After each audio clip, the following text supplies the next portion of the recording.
प्रमोद घोसाळकरांनी आदिती तटकरे यांच्यावर शाब्दिक हल्ला केलाय। महाराष्ट्रात पूर परिस्थिती असताना तटकरे दांडियात व्यस्त होत्या, मात्र भरत गोगावले बांधावर पोहोचले। म्हणून रायगड जिल्ह्याला संवेदनशील पालकमंत्री हवाय। घोसाळकरांनी आदिती तटकरेंवर हल्लाबोल केलाय।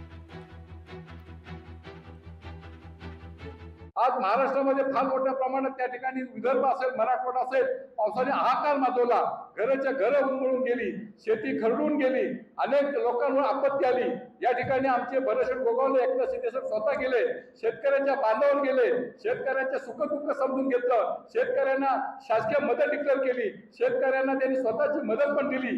परंतु आमच्या येथल्या मंत्री या दांडिया खेळत होत्या आणि त्यांना वाटलं नाही की आपण तिथं जावं, लोकांच्या शेतावर जावं। तिकडे फार मोठ्या प्रमाणात आपत्ती कोसळलेली आहे। तिथं न जाताना या ठिकाणी आमच्या त्यांना मंत्री महोदयांना जावंसं वाटलं नाही आणि म्हणूनच पालकमंत्रीपद कसं असायला पाहिजे, संवेदनशील असायला पाहिजे। लोकशाही मराठी ऐका, पहा, जागरूक रहा।